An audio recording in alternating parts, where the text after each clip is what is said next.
All right. Can you all see that? Yes, we can see very well. Thank you. Perfect. Okay, so the main focus of the talk here is about creating multi-view or sort of multi-panel applications using the Spatial SDK. We think this is just a really nice use case that OS6 is very powerful at achieving compared to other XR systems out there. But to get to this, we're going to have to review a few things, starting from sort of, well, just this is me, if anyone's interested. I'm an Android developer. I help developers bring their apps from Android platforms, whether that's phone or XR, into Pico OS6. And background here, XR headsets are getting much better. If you've had a chance to try out some of the ones coming out, they are excellent, really high resolution, really good comfort and usability for long periods of time. And that is very exciting for XR developers. And because if people use headsets longer and don't leave them on their shelves, they're going to need apps. So Project Swan is being developed by Pico, and it's there's more news coming out about it later this year. We're very excited about it. And Pico OS6 is the operating system, Android based, that runs on Project Swan, and uh, it enables a lot of very good stuff here. Let's see here. So basically, people are going to spend more time in these headsets. They will need your apps, and there's some new things they can do in them. This talk is focused on the Spatial SDK, which is under the hood. This is built on Android, Kotlin, Jetpack, the same thing your phone apps are built on. But it has a lot more capabilities than you might expect. And it is the most capable engine overall for agentic development right now. Web Spatial, also very good with agents. It's open source and been documented and it's out there for a long time. But with some of our supporting tools coming out right now, Spatial SDK is really exciting for agentic developers. So one thing that we can share with y'all right now is a beta version of our support program called Pico CLI. This is something that can set up your development environment for you to create spatial apps, and in the future to also create and support your development of Unity and web apps as well. Um, but when you install this and set up, it will link up with your existing agent orchestrators. And I believe it might even help you set up your Android Studio. Don't quote me on that. But this is beta software, and we're very excited about your feedback.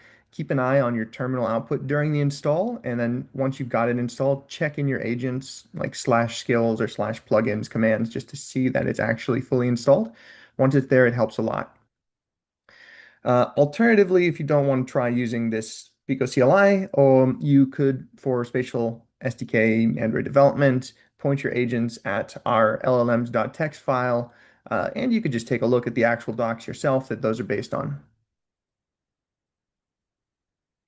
So one thing to present here is that spatial apps have two modes here, full space and shared space.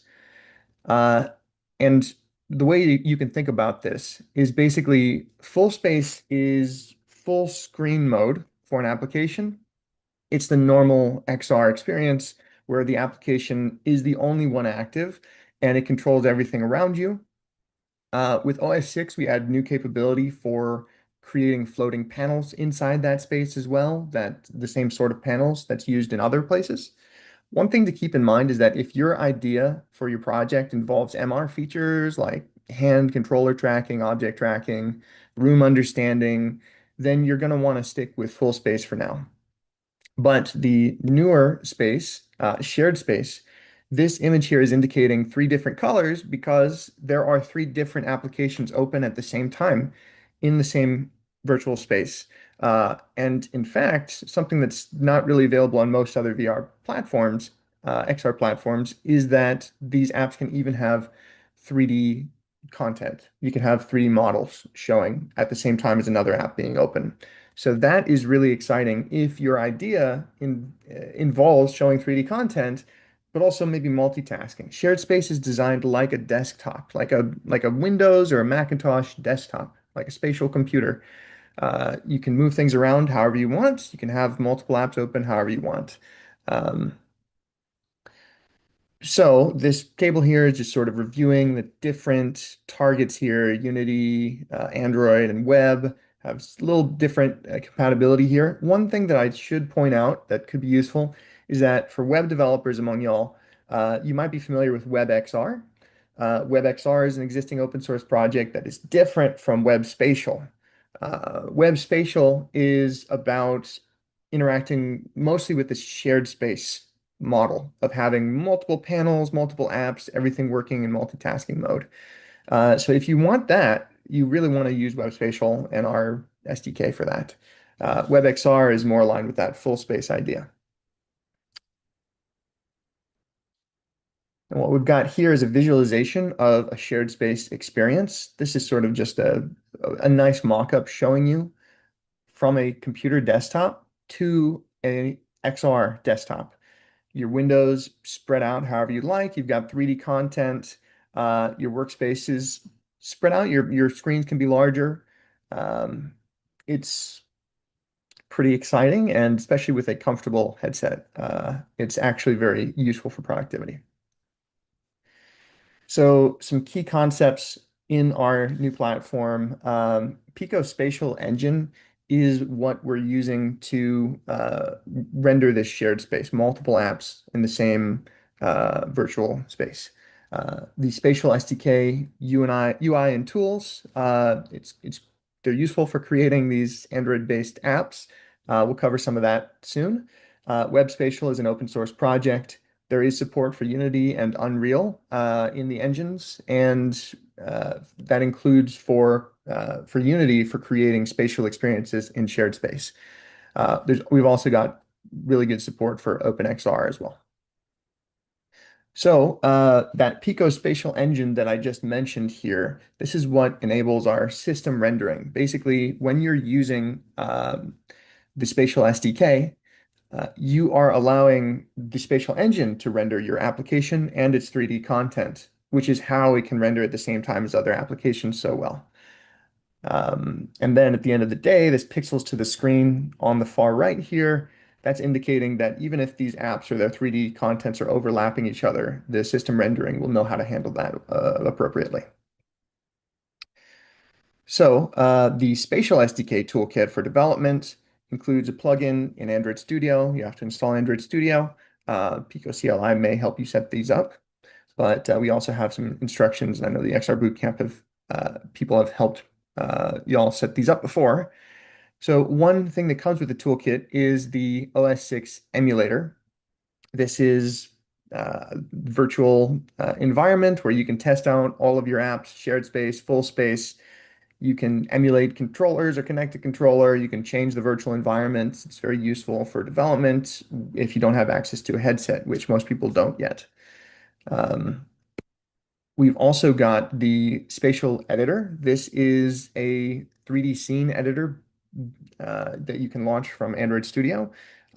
It helps you set up your scene so you can see it, manually edit it, and it also helps sort of build the resources into an efficient format for loading things into memory when your app is running. That helps with performance.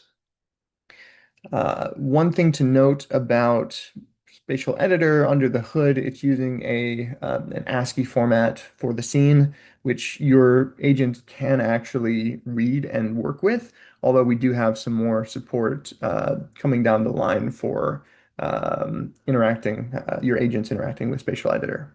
Your agents can, however, interact with the emulator quite well right now, launch your apps, take screenshots. It can interact with your apps, press buttons. That's not super reliable right now, though I think we're working on that. So a quick live demo here. Let me put out of this. So you should be able to see here, I've got the emulator open on the right side of my screen here. It is currently limited to square aspect ratio, but you can look around, just right click and drag. We've got documentation on our site for how to interact with this, but basically I'm just going to hit the home button and I've got various apps installed. that I've just been agentically coding many of these, and I'll be showing you demos from them throughout this presentation. Um, Over here, I've got Android Studio open, but for now, let me get back to this presentation.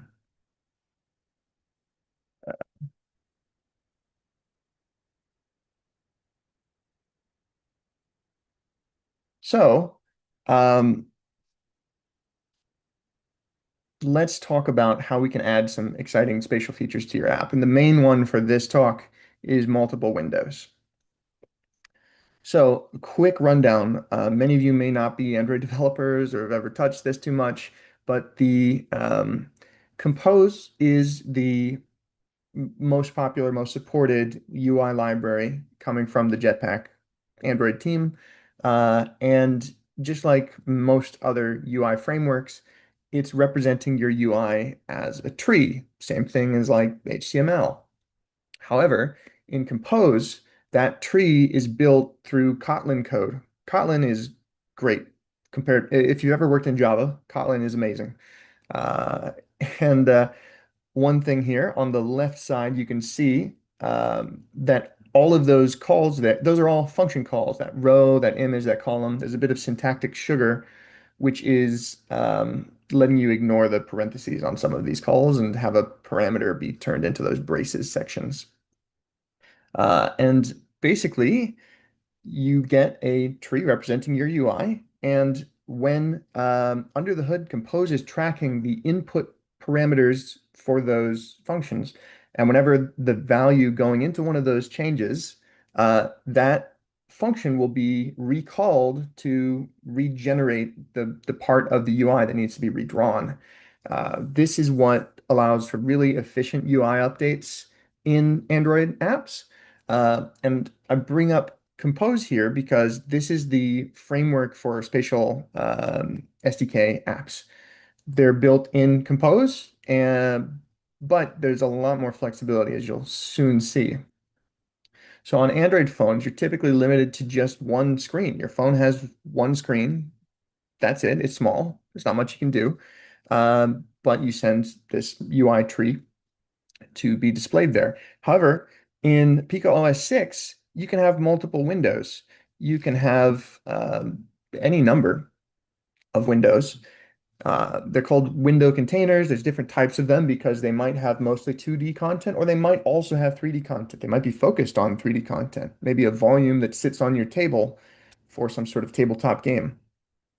And basically you define what that UI should look like, and then in code, you can instantiate it. You can pop it up. There's one default one. You can add more whenever the user clicks on a tweet in their list of tweets, perhaps. Maybe it'll open up a window just showing that tweet.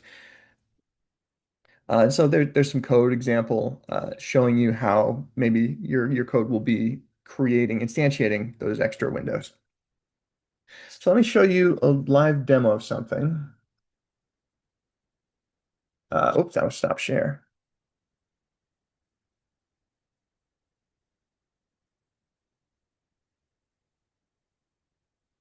So I want to show you this app, which I agentically coded just the other day to show off basically by looking at dev post to have uh, a viewer showing the great apps that were created in the previous hackathon. Uh, and basically, this is an Android display. However, I can go ahead and click on one of these, and I get this sort of extra panel that opens up on the side. This is sort of an augment panel, and this is something that you might see on other platforms. But what you don't see on other platforms is that you can also just have it be a separate window altogether. I could open up this one over here. I could check out this one as well. I can have multiple windows all open at the same time. Um, and you can also have 3D elements sort of in line with the 2D surface. So this is something that's nice, and you could do a lot with this. There's a lot of ideas you could do of having 3D content that is synced with the 2D content, or you can have 3D content that's just floating in front of the space or in its own window as well. So there's a lot of freedom in how you can assemble 2D and 3D together. You can even have a 3D object that has 2D panels following it. So a lot of different ways to do this. But yeah, just wanted to get y'all thinking about this because when you're on your desktop computer, you're expecting certain workflows of opening up windows, dragging things around. Clipboard works in OS6, but there's other sorts of flows you could have that are pretty exciting to explore. I want to get you all thinking about that. Let's get this presentation back up. So another thing to talk about is 3D content. So I just showed off just a little 3D model attached at the bottom of the 2D panel that sort of um, moves with the content. But in general, Spatial Engine manages 3D spaces for you with an ECS architecture under the hood, similar to what you see in, say, Unity. And this is also declared in your Compose, but once you create it, it's just going to be run by our Spatial Engine directly. You can communicate back and forth with things like events. So I imagine a lot of you have worked with Unity in the past and are familiar with Entity Component System, ECS design systems. But just to review some of these ideas here, in case it's useful while you're developing your apps. Um, Entities are nodes in a tree, just like for the UI tree, but in this case, for a 3D simulation, things in your scene. Those things are pretty lightweight. They get more data and information by attaching components to them that say, hey, this thing has this model. This thing should interact with the physics system. Uh, and then there are systems which typically update, let's say, once per frame. They will query through your entities, looking for all the entities that say interact with the physics system, and they'll update them every frame to have a simulation working. This is how a lot of your most popular game engines work. Now, one recommendation for any Android developers who may happen to be out there, you're probably used to driving all of the application state from Kotlin, from a controller, and really tightly controlling that. But when you're working with these 3D simulations, it's a lot better to take a step back, only communicate some key events when things should start, stop, or get some key updates, listen for key events.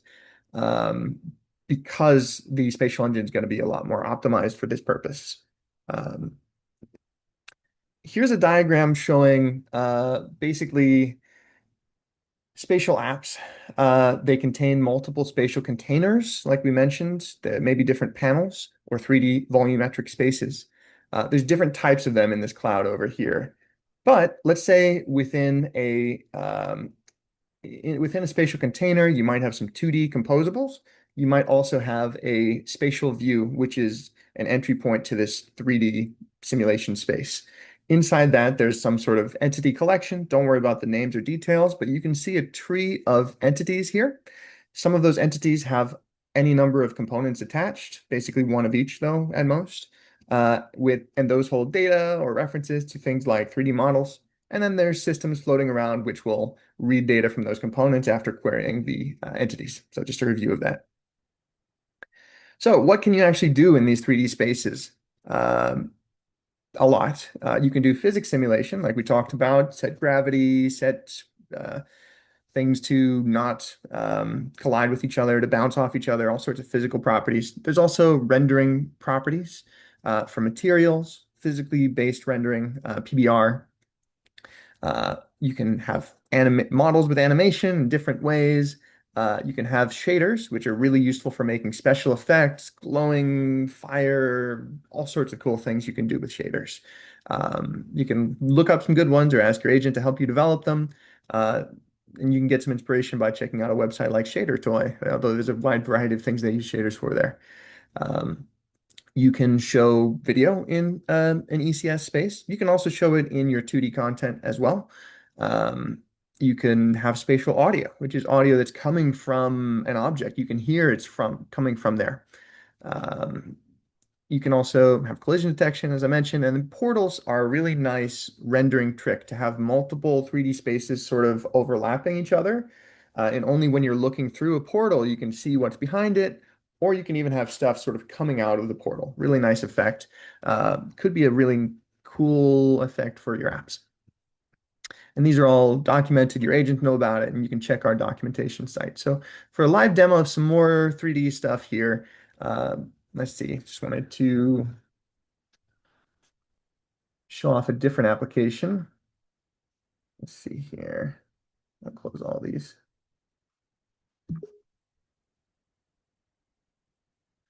So here's an application that starts in shared space and then transitions into full space. When it goes into full space, it's the only app active. The other apps disappear. But this panel here can stay if you want it to. So I'll have that stay as I enter into full space. And now my Android app is managing a full 3D simulation around me. This is sort of a presentation practice arena where you can practice giving a presentation, just click on it to go to the next slide. A lot of features built into this one. But yeah, just there's also lighting on the floor here. I've got some lighting from these lights up above. So this app was configured in this scene was configured in our spatial editor. So let me see if I can just open that up here. Um, might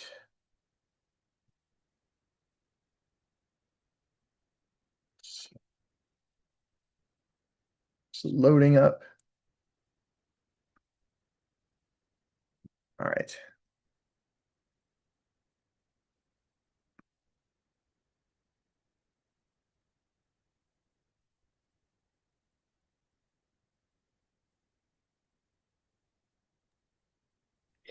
As that's loading, Matt, you mentioned that this was prompted. Was just basically used with AI tools.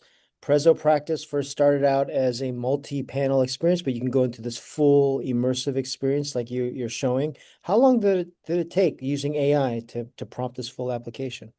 To make this whole thing and all the features, and it also has support for controllers. So when I have my headset on, I can just fly through the stadium and glide around more easily. I think this was maybe one workday at most, just add up all the hours. This Incredible. model I found online with appropriate sharing permissions, but we also have some support coming down the line for generation, and I'm sure a lot of the people in the audience know about tools like Meshi for creating those. So looking into this scene right here, um, basically I set up the scene. I added lights up there, configured where they're pointing. Let's see, I forget how to move quickly through the editor right now, but basically, um, yeah, figured out different parts of the model that I wanted my my virtual content to be displayed on, projected on. So I found that, sort of told the name, just like right click on this, copy asset path or object path, tell my agent, hey, I want a virtual display to appear on this surface.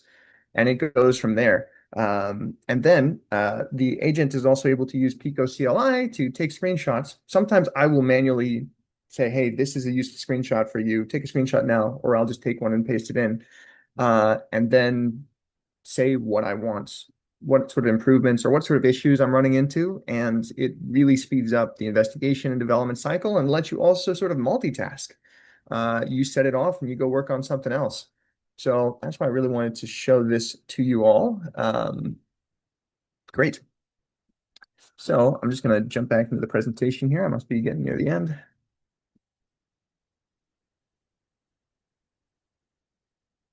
So just to review some MR features, I did mention this earlier, but those are limited to full space. If you want to have things like environmental scene mesh detection, we have a sample app for that on our samples page right now. Um, Other features, hand tracking, etc.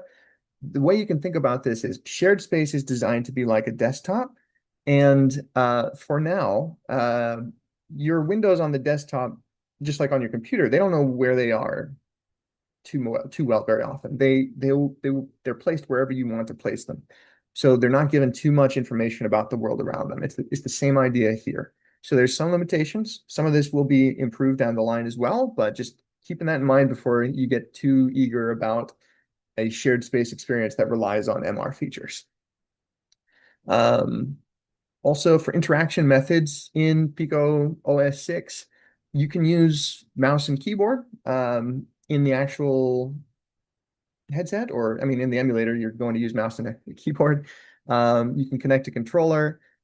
In the actual headset, again, you can use hand-eye interactions or poking at things, just pushing buttons directly, but that's not going to be something you do in the emulator, I imagine.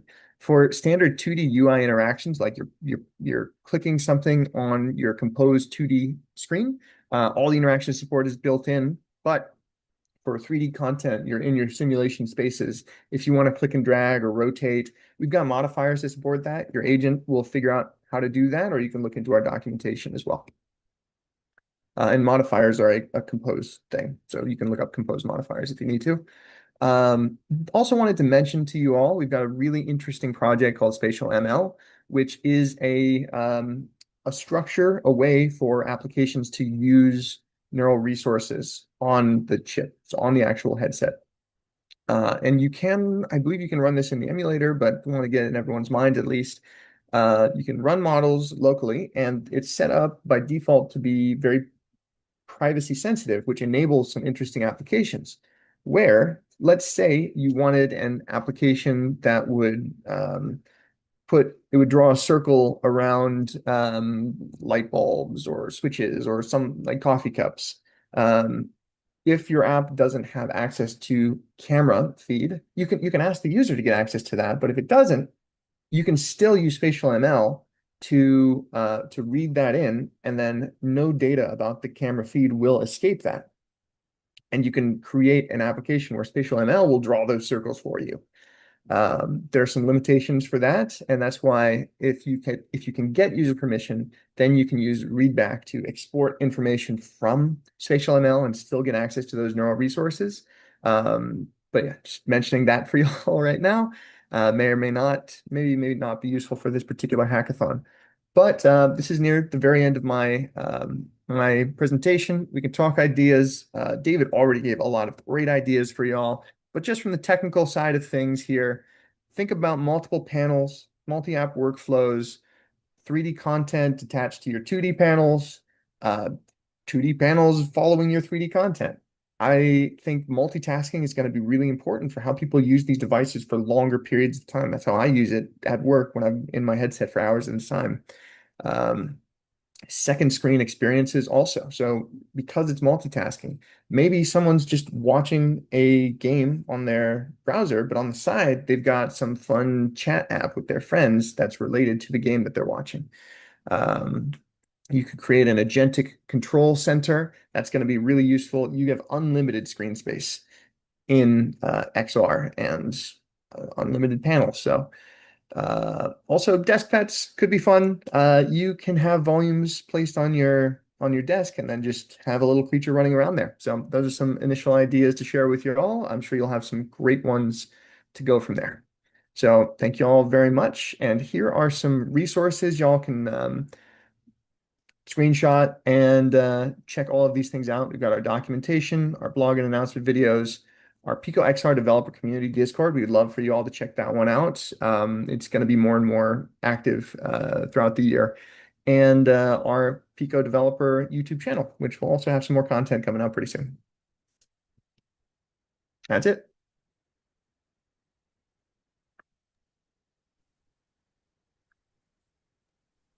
Awesome.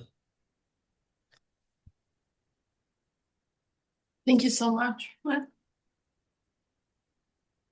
Um, okay, the questions we don't really have any. Maybe I have one question. Yeah. Can you guide us or maybe show how you can actually, within the Spatial SDK, you should be able to have multiple like apps running at the same time? Like how can you Yeah. set it up hands-on?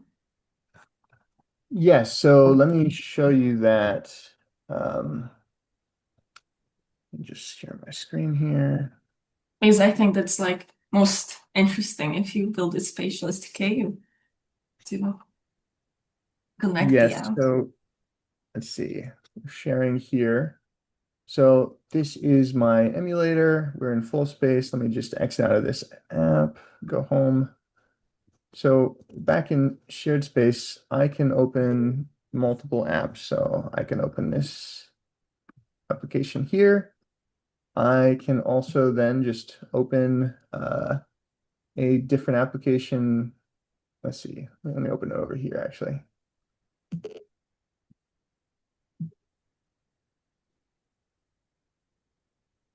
Different application. Hang on a second. Oh, this one might be full space as well. Type,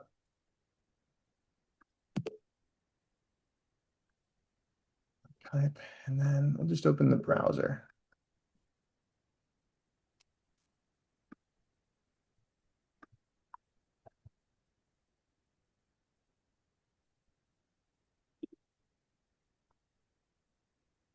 So in shared space, the multi-app support, you just get it for free. You can have multiple apps open at the same time. I can interact with this one or this one. They can have 3D content. Like here, I'll open up this one here, and you've got a 3D model there that's showing at the same time as this 2D content.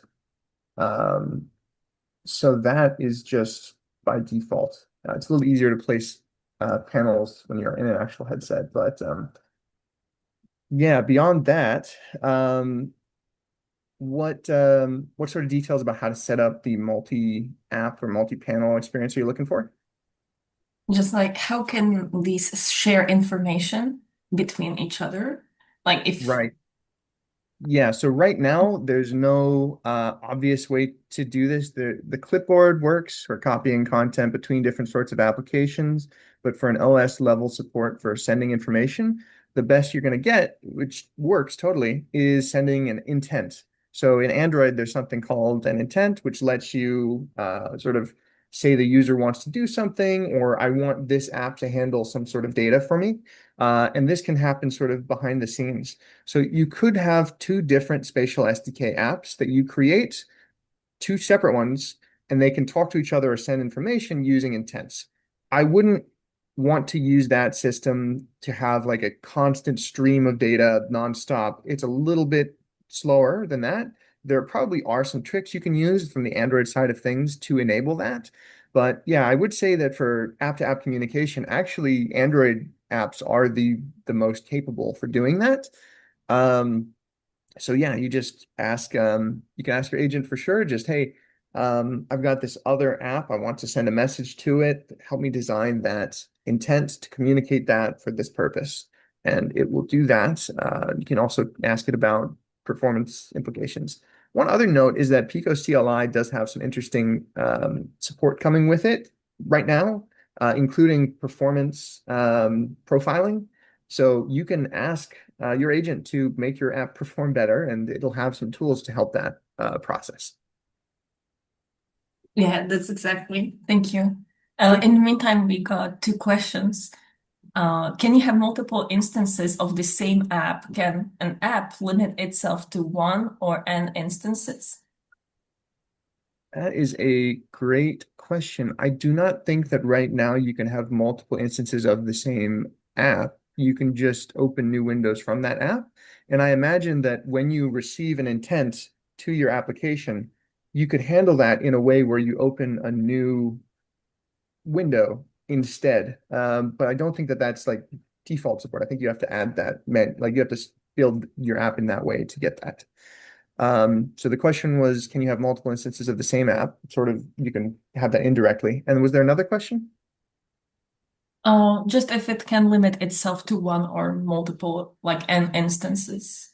Okay, yeah, no, I think, yeah, like I mentioned, you'd have to sort of build that functionality, which is possible, but you're gonna have to build it. And also, yeah, any sort of feedback throughout this development process while you're trying out Spatial SDK, complaints, feature requests, we're very glad to receive those and take action. We really believe in our upcoming headset and are really excited about, as an Android developer, being able to have multiple panels, 3D content. It's crazy compared to a phone screen. And we have one more question about what's the good way to get your feet wet, PICO Emulator and Hello World app. So it probably Yeah. depends on the SDK as well. Yes. So we have different in our documentation, we have sample apps and sort of setup process. I think maybe XR Bootcamp has also prepared some sort of starter guides or projects for y'all. And that's going to be really helpful. And again, you can ask your agents to help you set these things up. Just keep an eye when you're installing PICO CLI to make sure that it's actually landed correctly. Go back to Q&A. And we also we will now share Nigel's coming up and he will share also how to run the emulator, and we have some sample kits that we built. And we have one more question, which was in begin. What is the upcoming headset called? Project QoS. name, Project Swan. We're looking forward to telling you the actual headset name in the future. I'm not gonna like ruin that for my teammates. Okay, these are all the questions. Thanks all. Thanks so much, Matt and David, for joining us.